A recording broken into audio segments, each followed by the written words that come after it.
Y dice así, es sobre una aparente contradicción. En la Biblia no hay contradicciones. Y la pregunta dice así.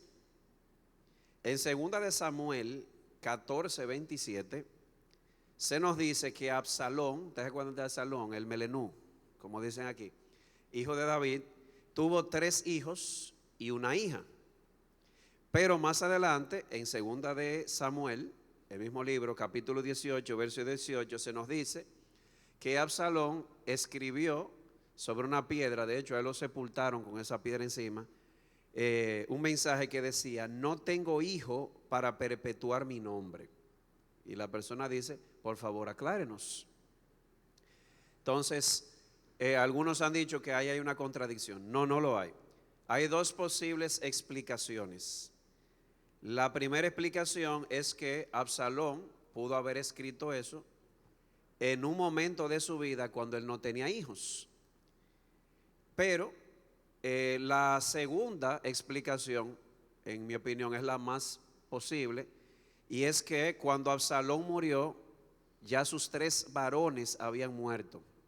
Es decir, si usted sigue leyendo en los libros, específicamente Samuel, Reyes, Crónicas, se nos dice que después de ese evento solamente se menciona a su hija, que se llamaba Tamar, y se casó con Roboán. Entonces, como la hija no perpetuaba el nombre, como hoy, usualmente, ¿quiénes son los que perpetúan el apellido del papá? Los varones, ¿verdad?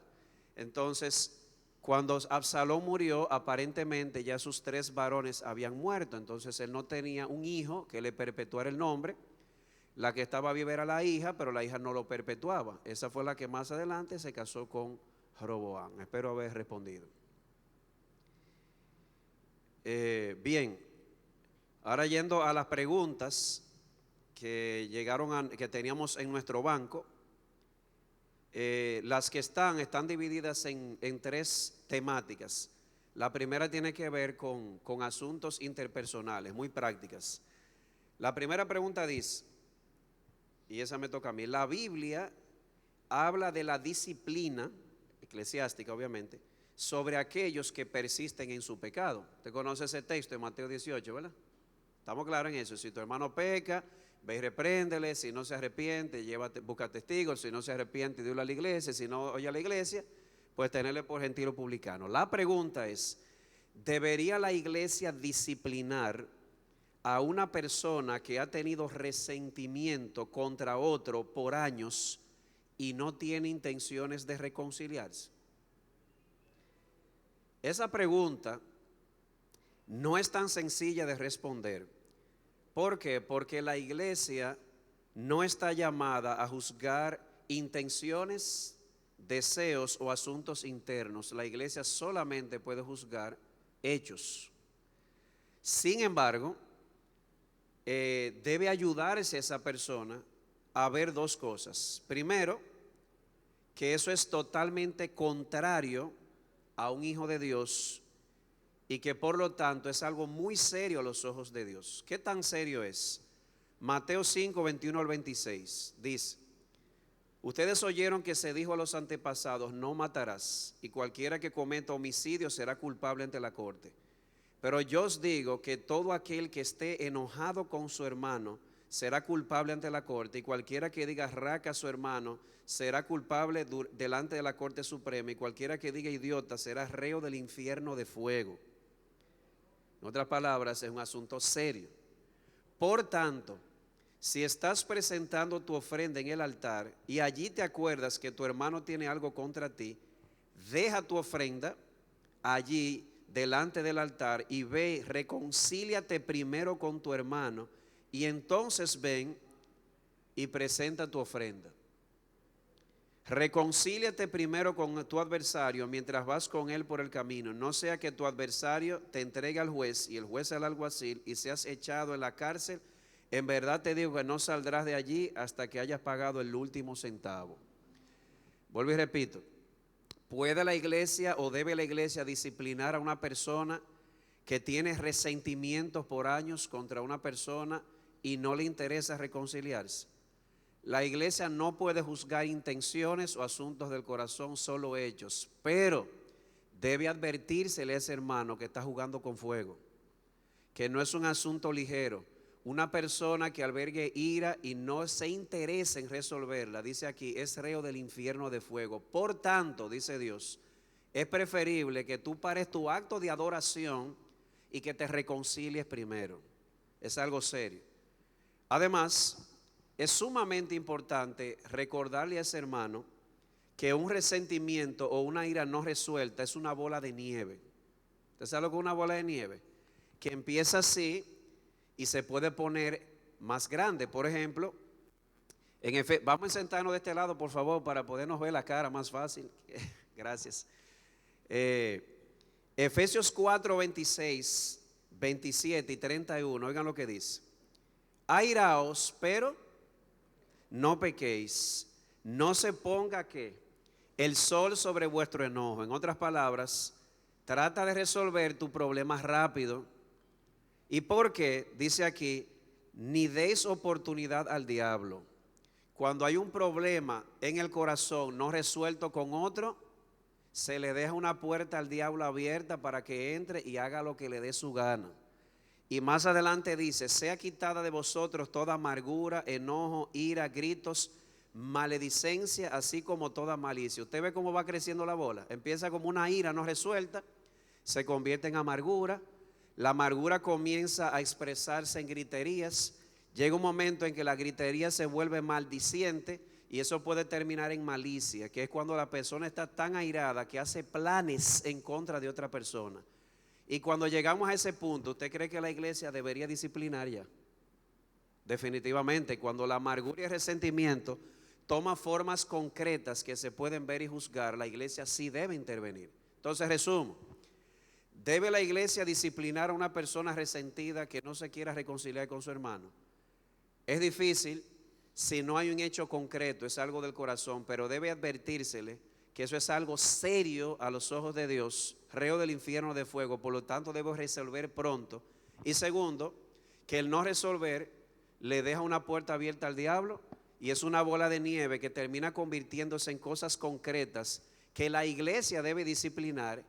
Y cuidado si hasta el Estado va a terminar disciplinando algo así. Espero haber respondido. Otra pregunta.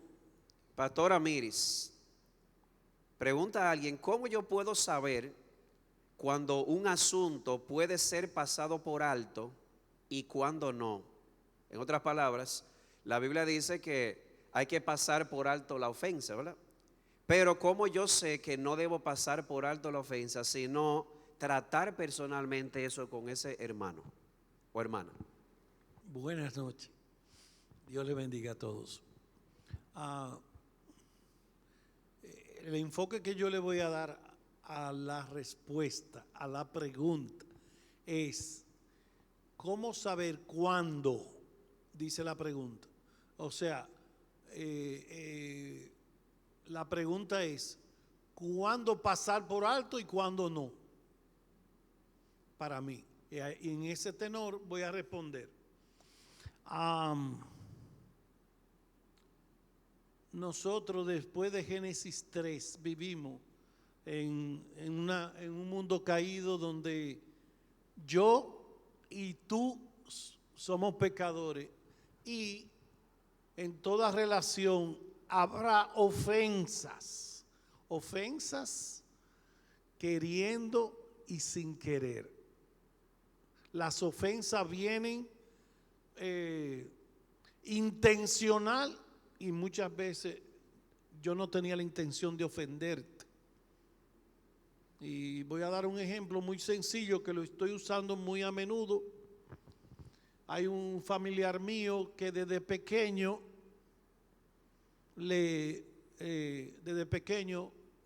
como ella era graciosita y buchuita, todo el mundo le decía, hola buchuita, qué linda está tu buchuita.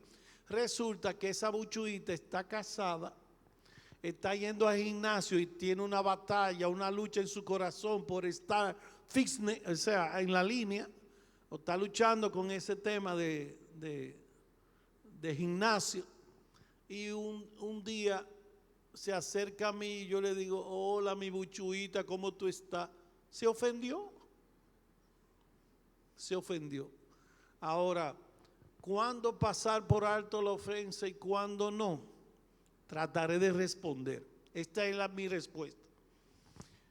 Pasar por alto la ofensa es, en cierta manera, como ver la ofensa del otro contra mí y pasarla por alto o hacerme el ciego.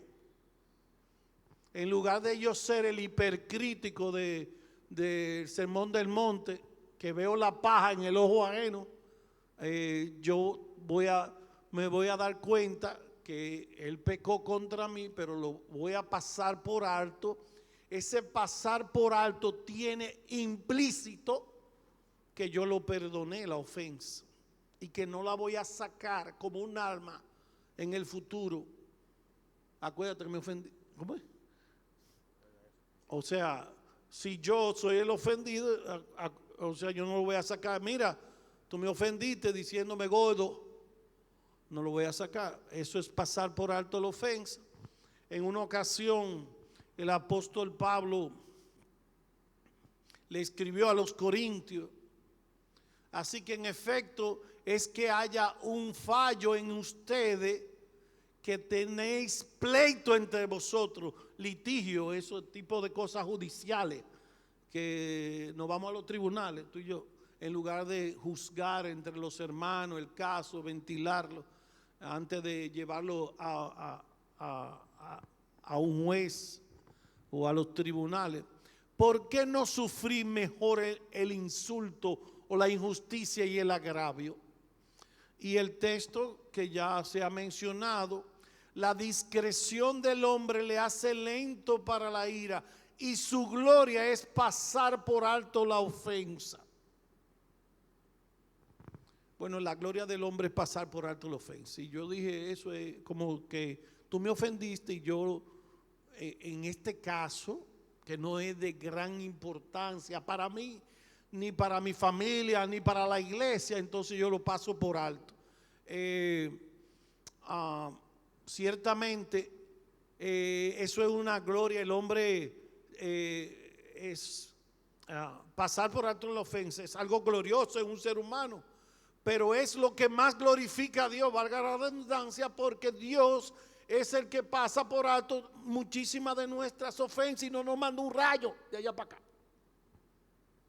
De hecho, en Romanos capítulo 3 dice que Dios, habiendo pasado por alto los pecados pasados, todos los pecados de ese del Antiguo Testamento, ahora en Cristo hay perdón. O sea, en Cristo pagó por esos pecados que Dios pasó por alto. Entonces, si no es de gran importancia, y como dice el pastor Arocha, si eso no se vuelve un bollo en tu mente, que tú me dijiste gordo, trátalo personalmente. Trátalo y hazle saber al que te ofendió, hazle saber que tú lo ofendiste, porque posiblemente no se dio cuenta. A veces uno no se da cuenta que ofende a los otros diciéndole buchúa. Pero ella está lidiando con ese tema, y yo inmediatamente cuando yo vi el gesto y tú me estás ofendiendo con eso, no, perdóname, ahí mismo lo resolví. Entonces, ¿cuándo pasar por alto y cuándo no? Bueno, si tú puedes. Y sobre todo, hermano, no, todos ustedes me pasan por alto la debilidad mía.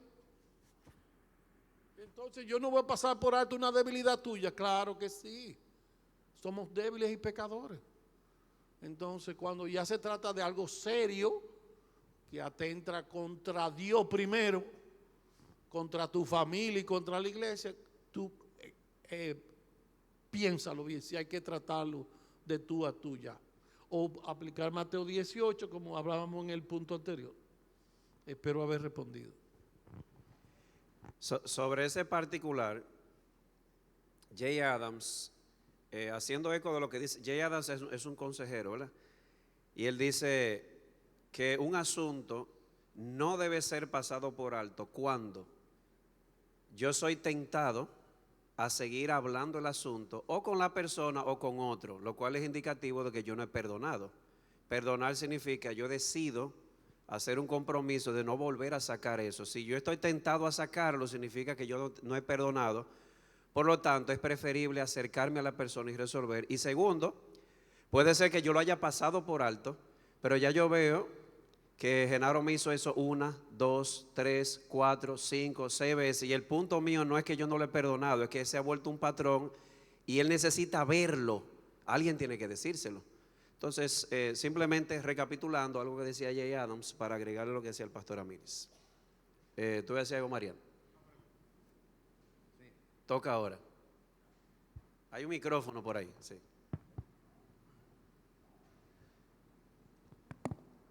Yo quiero saber cuáles serían las señales para una iglesia. Si voy a organizarla mejor. ¿Cómo saber cómo saber las señales para una iglesia si está en juicio? Si es que eso existe para una iglesia. Yo puedo decir algo de lo que me recordé de algo del pastor Arocha. Ajá. Vayan pensando en esa pregunta. Pero recordé algo que el pastor Arocha dice de la ofensa. Él dice que una persona, siempre lo tengo en mi mente, tiene fortaleza de carácter cuando no se ofende por cosas simples. Si eso pude como llenar un huequito en lo que usted decía. Cada vez que hacen ese tipo de preguntas, él dice, es que eso es fortaleza de carácter, no ofenderse por cosas tan simples. Así es, sí. La gloria del hombre es pasar por alto la ofensa. Pero si la persona no puede lidiar con eso en el corazón, pues debería acercarse. Con relación a la pregunta de Mariano hizo una pregunta, ¿cómo saber si una iglesia está bajo un juicio? Esa pregunta no es sencilla de responder, porque a veces uno tiene la tentación a juzgar por resultados, y los resultados es un poco delicado. Lo que una iglesia debe velar es por hacer lo que Dios dice que debe hacer. Los resultados se los dejamos al Señor. ¿Por qué lo digo? Yo he visto iglesias que la gente se le está yendo. Y usted dirá, ¿significa eso que está bajo el juicio de Dios? Hay que ser cuidadosos porque cuando tú analizas la iglesia, puede tener sus debilidades. Yo no conozco una iglesia en el Nuevo Testamento que no tenga pecado. Y la de Corinto, la de Corinto era la madre de los problemas. Las iglesias en Galacia era un problema serio. Entonces yo diría, en lugar de pensar si estamos bajo un juicio o maldición, vamos a evaluar todas las reprensiones que se le dieron a las iglesias en el Nuevo Testamento, por qué se les dio, y vamos a tratar de no hacer lo mismo. Incluso en Apocalipsis, Dios tuvo que revelarle a una iglesia a través de Juan que Dios estaba apagando su candelabro. ¿Pero por qué? Porque estaban dejando de hacer lo que tenían que hacer. Entonces, no es fácil eso, como decir, esta iglesia está bajo un juicio de Dios. ¿Quién te lo dijo? Un ángel vino del cielo. Entonces, en lugar de llegar a esa conclusión, vamos a ver si la iglesia está actuando bíblicamente. Si está actuando bíblicamente, la iglesia se puede estar cayendo en pedazos, pero al final hay que mantenerse fiel a lo que uno ve en la Biblia. Hay que ser muy cuidadoso cuando uno emite un juicio de ese tipo, porque la circunstancia o la providencia no es la voz final, sino la escritura. No sé si eso responde. ¿No responde? Ok. Don Genaro. Sí, la pregunta, creo que fue la primera, con relación a si una persona que no quiere perdonar, y usted mencionó el texto donde Dios dice, si trae tu ofrenda y te acuerdas allí de que alguien tiene algo contra ti, ve y resuelve eso. Sería propio decirle, Dios dice que Él no va a recibir nada de ti si tú no resuelves ese caso. O sea, el texto estaría diciendo eso. ¿Usted dice de Mateo 5? Sí, cuando Él dice, si te acuerdas en el altar trayendo tú tu ofrenda de que alguien tiene algo contra ti, deja tu ofrenda ahí y ve y resuelve eso. Y luego ven y presenta tu ofrenda. si yo, sería propio decirle a una persona que no quiere ir a resolver su asunto, decirle, Dios lo que te está diciendo es que no va a recibir nada de ti. No es que, o sea, adoración tuya no la va a recibir si tú no resuelves este problema. Bueno, si vamos a tomar el texto y verlo en su espíritu, es más serio que eso. Él dice, el que se aira contra su hermano y no hay intenciones de reconciliación es reo del infierno de fuego. Por tanto, si tú vas a echar tu ofrenda en el altar y allí te acuerdas que tu hermano tiene algo contra ti, reconcíliate pronto. La palabra en las dos ilustraciones es rápido, es un asunto serio. Entonces, un hermano que tiene 10 años, para poner un ejemplo, enemistado con otro y no le interesa reconciliarse, yo creo que si vamos a aplicar no solamente la letra, el espíritu del texto, es decirle, es en peligro que tú estás. Revisa bien tu vida, porque los hijos de Dios, o los que son reconocidos hijos de Dios, son reconocidos por ser pacificadores. De modo que es un asunto más serio que simplemente Dios no va a recibir tu ofrenda, como la de Caín. Podría ser que tú no seas un hijo de Dios. Es serio el asunto. Precisamente, o sea, si alguien no me quiere recibir a mí, me está diciendo, no quiero nada contigo. Yo creo que ese es el juicio. Esa es la misma implicación. No quiero nada contigo hasta que tú no resuelvas eso. Y es también recordar lo que dice Cristo, mis ovejas oyen mi voz y me siguen, o sea, obedecen. Esa es la evidencia. La otra asunto de lo que se hablaba de los juicios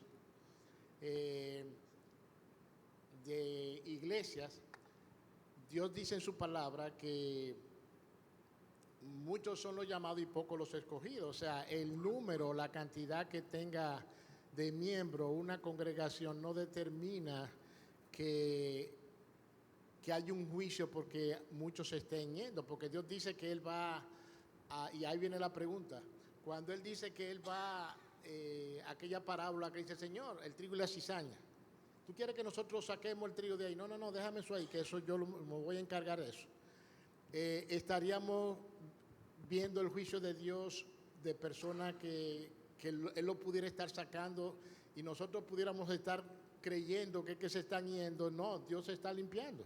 O sea, pudiéramos decir, o sea, caer en eso sería como ponernos en posición de jueces, que yo creo que no es nada bíblico, porque nosotros no sabemos lo que Dios está haciendo. No, incluso puede verse frialdad, falta de compromiso en muchos hermanos de la iglesia. Ahora, ¿significa eso? Alguien decía, al ver todo eso, ¿no deberían los líderes revisarse de que haya algo malo en ellos? Bueno, podría ser un problema los líderes, pero podría ser que no es un problema los líderes. Podría ser que los líderes están tratando de enseñar, pero no siempre todo el mundo va a responder igual. Entonces, cada quien debe revisarse si están dando a la luz de la palabra. Pero de ahí a decir, hay un juicio sobre una iglesia, es un poquito complicado eso y presuntuoso. No sé si sería la palabra. Como usted decía, se está erigiendo como juez. Bien, una pregunta del pastor Ramón. Otra va más relacionada a asuntos interpersonales. ¿Qué debe hacer un creyente cuando un asunto ha sido tratado personalmente? Vamos a suponer que se acercó personalmente a tratarlo, pero no hay acuerdo entre las dos partes, pero tampoco hay evidencia de que haya pecado ni razón para iniciar un proceso como el de Mateo 18. ¿Entiende la pregunta? Mariano tiene una diferencia conmigo, él se acerca a mí porque en el corazón eso le está molestando, le está indigestando. Él viene voluntariamente, responsablemente, habla conmigo y yo le digo, mira que yo no lo veo como tú. Se busca un testigo y él dice, es que veo aquí que hay una diferencia, pero no veo pecado ni nada tampoco que amerite Mateo 18. Entonces, ¿qué hacer si existe esa diferencia y yo me acerqué y no la resolvimos? Bueno, lo primero de forma breve es declinar. Si no hay una prueba, si no hay un hecho que se pueda validar, hay que decidir y actuar con lo que se tiene a la mano. Ir más allá pudiera colocarnos en una posición de calumnia, Vamos a ver un asunto concreto porque la pregunta es muy general. Leo la pregunta otra vez. ¿Qué debe hacer un creyente, usted o en mi caso, cuando el asunto ha sido tratado? Ya se trataron las dos partes. Una de las partes no entra en acuerdo con la otra porque hay una de ellas que presume que la otra está mal. La otra no acepta ese error y no hay manera de determinarlo porque no existe ninguna evidencia. Vamos bien hasta ese punto. Luego viene y dice, si no hay evidencia ni razón de pecado para iniciar el proceso de Mateo 18, ¿qué hacemos? Nada. Dejamos el asunto ahí. No lo seguimos empujando porque pudiéramos estar frente a una calumnia. Estoy colocando en alguien un pecado o una mancha que no puedo verificar. Quizás alguien diga, no, pero yo estoy seguro. Bueno, si tú estás seguro, tiene que estar la evidencia. Si la evidencia no está, entonces, Señor, voy a orar pidiéndote una de estas dos cosas. Si lo que me parece es, tráelo a la luz. Y si no es así, quita de mí ese prejuicio. Porque sería cosa terrible yo estar poniendo sobre otro una mancha o un pecado que no tiene. De hecho, voy a devolverme un poquito a la pregunta anterior con el tema de cuándo paso por alto a la ofensa. Imagínense que yo tengo una diferencia con cualquiera, con la hermana Germania, vamos a decir. Y entonces tratamos de ponernos de acuerdo y yo le digo, es que usted me ofendió. Y ella me dice, pero esa no fue mi intención, yo no te dije esas palabras con el ánimo de ofenderte. Entonces, ¿cuándo pasar por alto? Tomar en cuenta el contexto.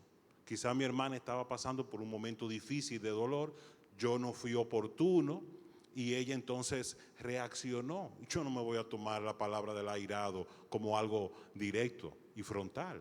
Entonces, si yo no puedo comprobar el hecho, si no hay evidencia, lo mejor, hermano, es declinar del asunto, porque pudiéramos entonces estar levantando una calumnia.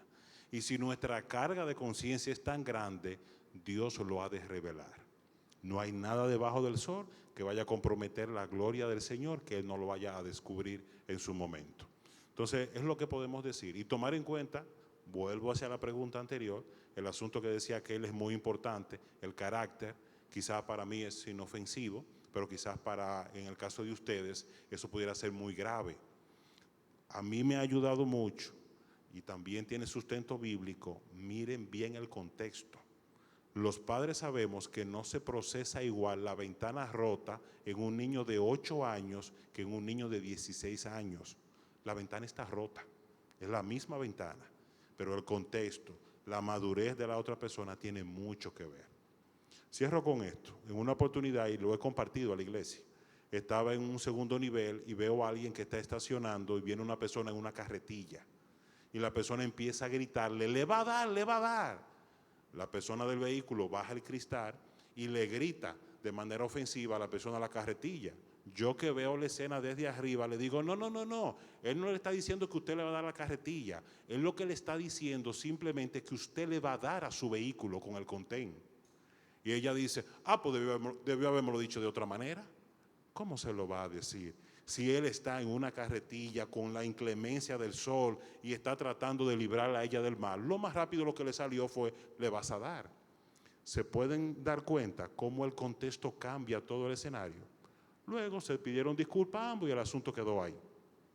Pero si en un momento nos sentimos ofendidos con alguien, pensemos, primero déjame asegurarme que lo que yo percibí es verdad. Hermana Germania, ¿esto fue lo que usted dijo? Sí, eso fue lo que yo dije. ¿Qué usted quería decir? Porque a mí me pareció ofensivo. No, yo no quería ofenderlo. Hermano, déjelo ahí. Tome eso y descargue su corazón y descargue a su hermano. ¿Es cuánto? El amor todo lo cree. Hay algo, ¿se me puede decir algo, pastor? Agregarle, porque la pregunta también parece tener un elemento adicional. Ustedes conocen a Steve Bayer, ¿verdad? Steve Bayer una vez me decía, hay hermanos en la iglesia que si las cosas no se hacen como ellos dicen, ellos creen que la iglesia se está derrumbando, se está quemando. Él me decía, tienes que aprender como líder a eso. Usted sabe, uno pidiéndole consejo. ¿A qué me refiero? Ustedes recuerdan en la Biblia dos personas, dos tulpenes que estuvieron en desacuerdo en algún momento y lo hablaron. ¿Ustedes recuerdan? Pablo y Bernabé, y usted se acuerda de las dos tulpenas en la iglesia en Filipo que estaban en desacuerdo también. Evodia y Síntique, según mi hermana Ru, es que se ofendían de que porque el nombre de la otra no le gustaba. No, realmente parece que estaban empujando la carretilla en sentido distinto, pero no había evidencia ni de pecado, ni había evidencia de herejía. Simplemente una forma distinta de ver las cosas. Entonces, ¿qué me decía Byers a partir de ahí? Hermano, aprenda a vivir con diferencias. Hay diferencias. Y la verdadera humildad, dice Filipenses 2, no consiste, o para que haya unidad, dice Pablo en Filipenses 2, no se necesita que todo el mundo piense igual. Lo que se necesita es la humildad para sumarse a la mayoría cuando no haya pecado ni herejía. Y yo me acuerdo una vez cuando nosotros introdujimos la Biblia en las Américas. ¿Quién estaba aquí cuando nosotros hicimos eso? La mayoría en la iglesia no quería, ¿ustedes se acuerdan? Y era por razones románticas. Es que yo me aprendí los versículos ahí. Pues hermano, pues siga trayendo su Reina Valera. Pero yo recuerdo a doña Argelia, que dijo, señores, pero los pastores tienen años estudiando eso y están para guiar y nos vamos a dejarnos guiar. Y la mayoría dijo, pero es verdad. Y aún así hubo personas que no estuvieron de acuerdo, siguen trayendo su Reina Valera, pero no creen que la iglesia se está quemando por eso. Es decir, hay que aprender a vivir con diferencias. Si yo tengo una diferencia con el hermano Manuel y Oscar, bienvenidos de Colombia que están aquí, y yo me acerco a él y no hay evidencia ni de pecado ni de herejía, simplemente dos formas de hacer ministerio, pues tengo que aprender a vivir con esa diferencia, como Pablo y Bernabé y como Evodia y Síntique. Quería agregarlo simplemente si por ahí era que iba la pregunta. Otra pregunta, pero vamos a dar chance a una de la audiencia, si hay una más, para hacerlo más interactivo, ¿verdad? No. Bueno, pues otra pregunta. Dice, ¿cuáles serían los principios más esenciales para mantener una iglesia bíblicamente saludable? O lo más saludable posible. Qué buena la pregunta, porque yo me puse a hacer un ejercicio, yo lo dije ahorita, yo me puse a hacer un ejercicio, yo tomé todas las iglesias del Nuevo Testamento y a todas le puedo buscar un defecto, a todas. Así que lo que más, ¿qué es lo que la iglesia debe tomar en cuenta para ser lo más saludable posible? Hechos 2, 41 y 42, ese texto lo tenemos incluso allá, en el lobby, pegado, dice, entonces, los que habían recibido su palabra fueron bautizados y se añadieron aquel día como 3,000 almas. Y se dedicaban continuamente a la enseñanza de los apóstoles, a la comunión, al partimiento del pan y a la oración.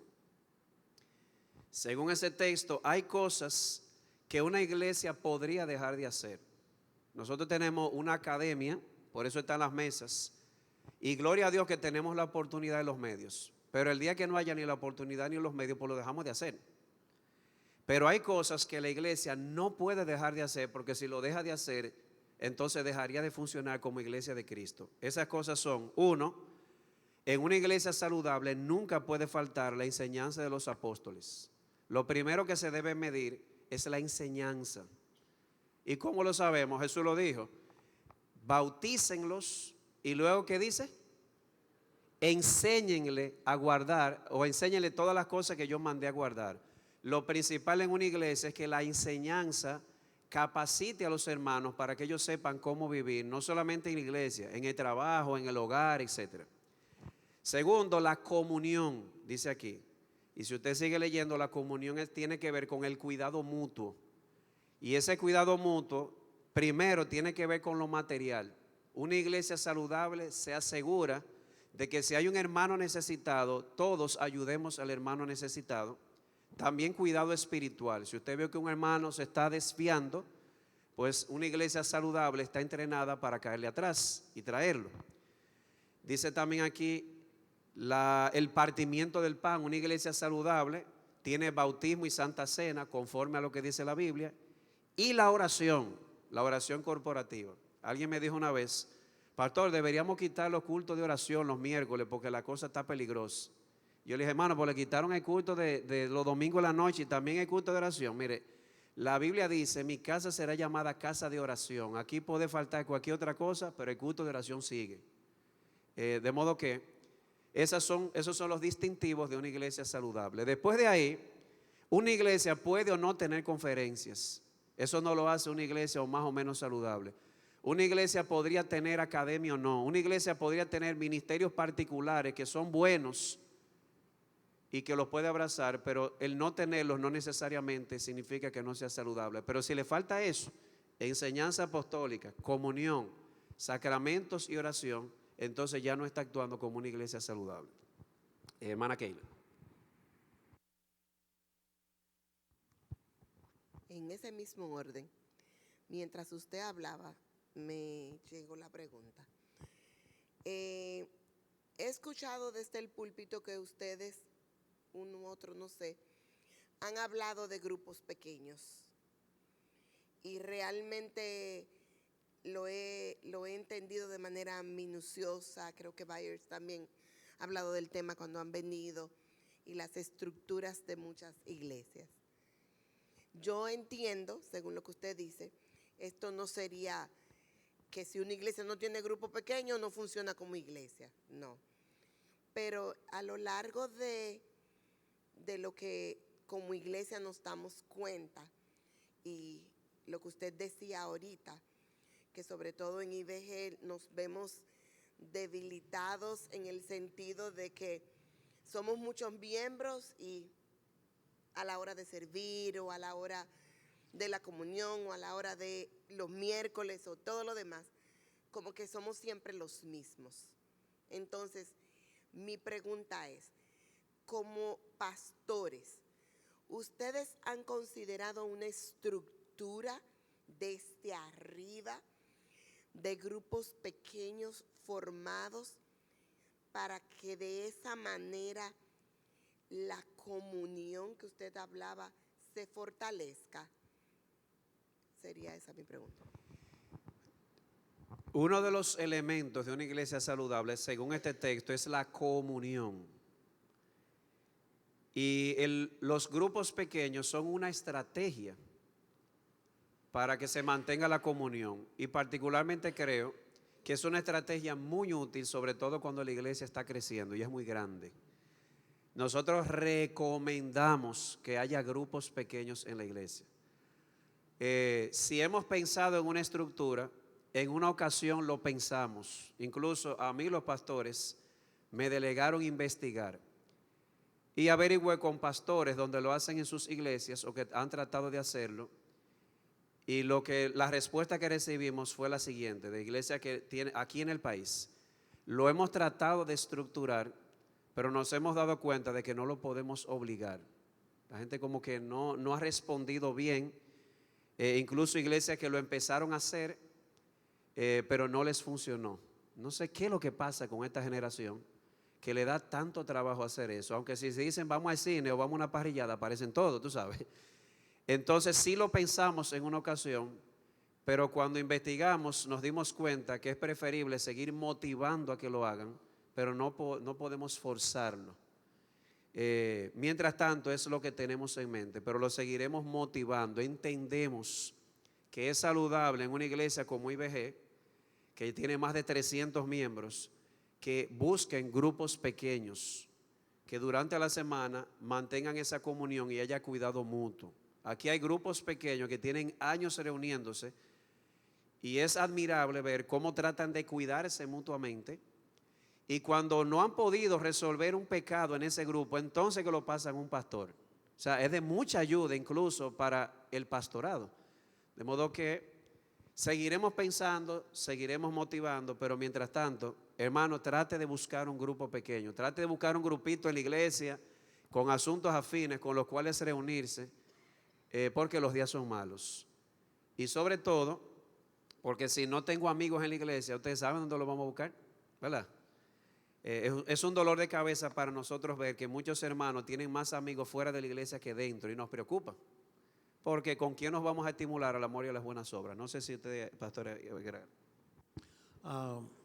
Yo quería agregar a lo que Juan José dijo y oyendo a Keila, En realidad, a la luz de 1 Timoteo, la iglesia se fortalece si tiene sana doctrina en su enseñanza, como ya se ha dicho en Hechos capítulo 2.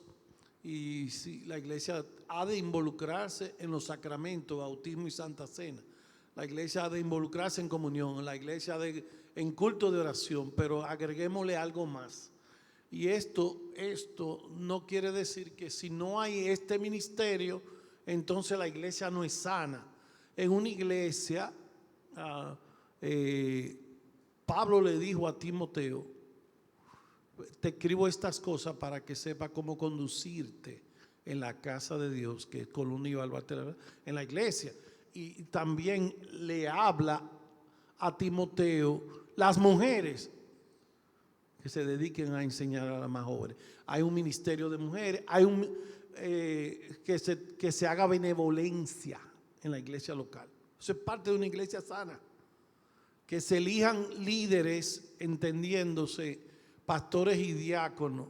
No encontramos en todo el Nuevo Testamento que la iglesia, para ser sana, tiene que elegir apóstoles y querubines, y no nada de eso. Pastores y diáconos son los únicos y oficiales que la iglesia debe involucrarse en eso.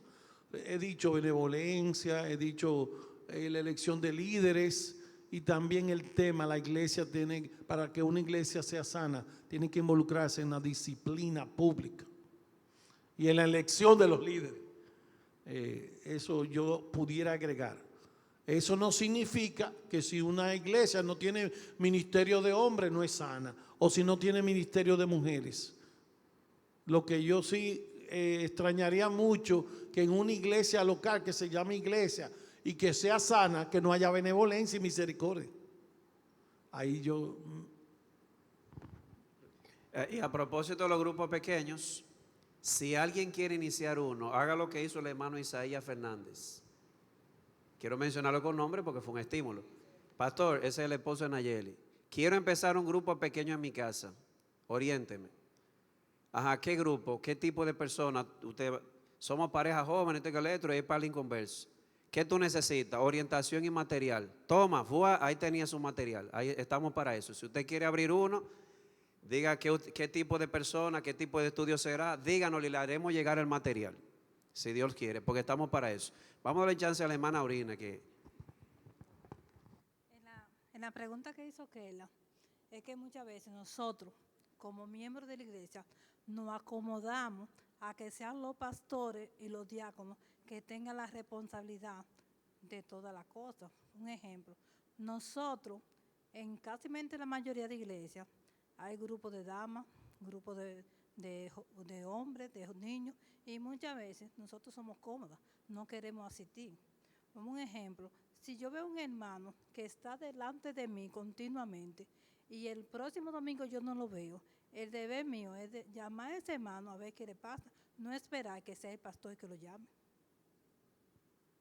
Sí, así es. Es decir, pasa mucho. Hay de todo, ¿verdad? Hay de todo en la viña del Señor, pero también eso es una de las cosas que sucede. Pero si usted dice, no vamos a dejárselo a los pastores, vamos a empezar un estudio bíblico en mi casa, tíralo, que los pastores estamos para apoyar y darle material y lo que se necesite. Antes de que Keila hable, yo creo que sería saludable. A mí, yo desde que lo vi por primera vez, me encantó el discipulado que se estructuró aquí, pero no está funcionando. Entonces yo creo que ha faltado promoción, información y estarlo repitiendo constantemente. Me gustaría que ustedes lo explicaran a los presentes. Bueno, realmente información y promoción no ha faltado y necesitamos ayuda. Porque también se llama a personas particulares. Cada grupo que viene y se presenta ahí en cada bautismo, los pastores no solamente lo motivamos, debemos estar involucrados. Por cada grupo de esos, por ejemplo, yo tomo 2, pero yo no puedo con todo, ni el pastor Amir, ni el pastor Ramón, y llamamos a hermanos particulares, dependiendo de la edad. Yo veo esta hermana, es una hermana joven, vamos a ver si una hermana joven de la iglesia, llamamos, esto es, por material no te preocupes, pero nos ha dado trabajo. Necesitamos manos para el discipulado. Eso no puede faltar, discipulado personal.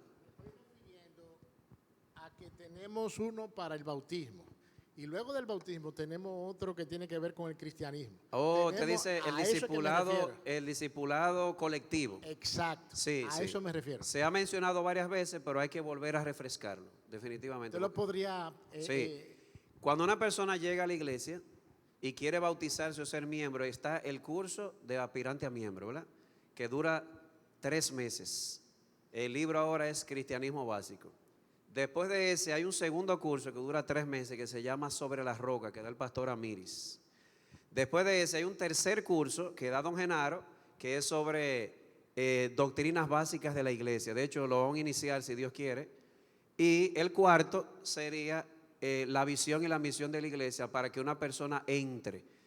¿Dónde nos hemos visto un poco estorbados?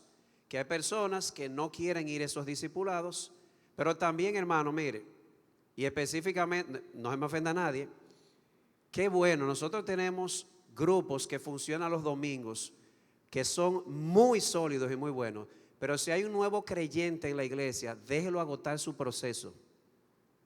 ¿Por qué digo eso? Una nueva creyente entra a la iglesia, se le asigna una persona que la disipule, cristianismo básico, y la sacan de ahí para, vamos a hablar cómo una mujer debe manejar las emociones. Eso tendrá su tiempo, pero ella necesita entender que es la muerte de Cristo, que es la resurrección de Cristo, lo fundamental. Entonces, dejemos que el proceso se agote y luego entonces nos distribuimos. ¿Cómo fue? Enseñamos a manejar las emociones. La sugerencia es, yo no sé cuánto, no he visto para atrás, no sé cuántos habemos aquí, pero la idea es, tenemos grupos pequeños los lunes, ¿verdad? ¿Dónde tenemos grupos pequeños los lunes? Estoy tratando de hacer un recorrido por la semana para que, porque de verdad, yo no sé si el grupo pequeño de los lunes funciona. ¿No eres tú, Genaro, que tiene un Sí, grupo en los la lunes? casa de Mayra Tavares. ¿Y funciona? Sí. Ok. Tenemos grupos pequeños los martes. Hay un grupo de parejas que funciona donde Manuel. De Manuel Filipe, los martes los también. martes y Rubén, en el gazebo. los martes. Sí, los martes. Los martes de parejas. En la Ahí casa no hay de los Filpos. restricción de qué tipo de parejas. Simple y llanamente las parejas que quieran llegar. Es decir, no hay edad de 0 a 12 años de casado. No, todo lo que quieran.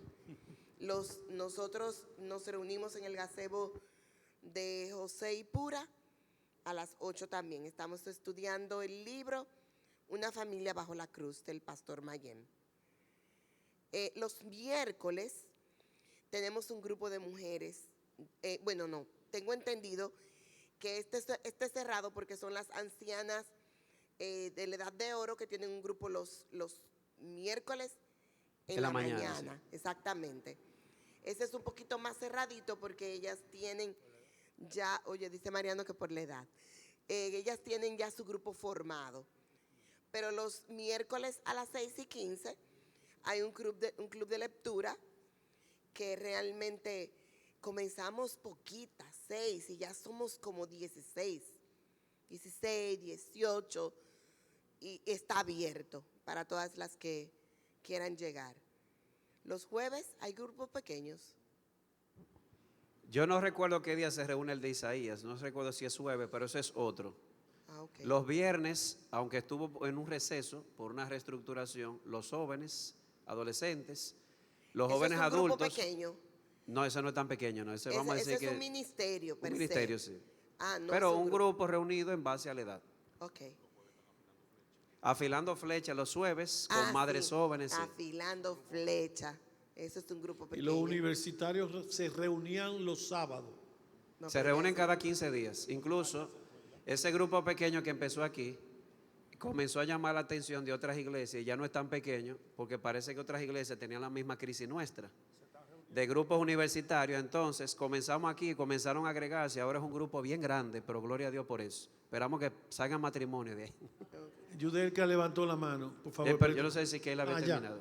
No, lo que quería era como que todos nos enteráramos para así entonces uno tratar de ver porque funcionan los grupos pequeños. Entonces déjame ver si entendí tu sugerencia, Sí. cogiendo la seña aquí. La idea es que también se pueda decir los domingos, que la gente escuche cuáles son los grupos y se unan. Sí, sería lo ideal. Y oremos por eso. Y oremos Bien. por eso.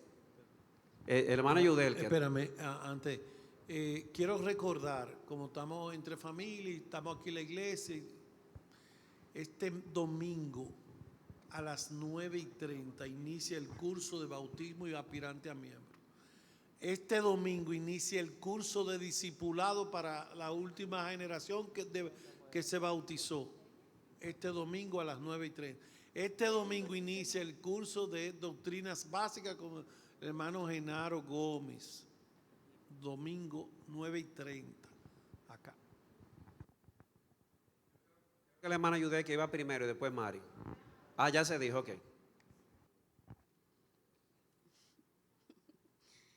Mi pregunta es, ¿por qué es un problema uno tener amistades fuera y no dentro de la iglesia? La realidad es que la Biblia enseña, sobre todo en el Salmo 16, que el siervo fiel y resoluto busca su deleite no solamente en Dios, sino también en los que se deleitan en Dios.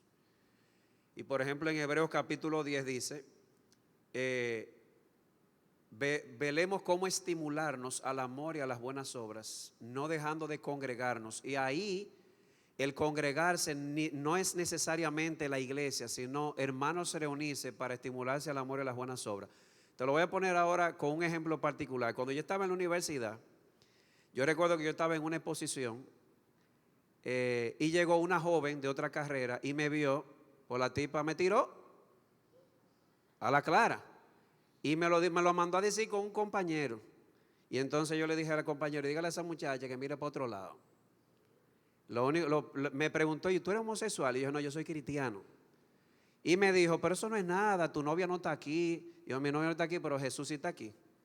En otras palabras, ¿qué me puede ayudar? Yo no estoy hablando, compañerismo es una cosa, pero amistad íntima. Yo llevarle un problema a un incrédulo que no entiende mi lucha, que no tiene mi misma cosmovisión, realmente no es que no haya compañerismo, pero una cosa es compañerismo y otra cosa es mis amigos íntimos, que entienden mis luchas, que me pueden ayudar, que me pueden motivar, que me pueden jalar las orejas cuando sea necesario. Entonces, una cosa es tener compañeros y otra cosa es que mis amigos son aquellos que se deleitan en el Dios en el que yo me deleito y se deleitan en lo que Dios se deleita y odian lo que Dios odia. No sé si eso responde.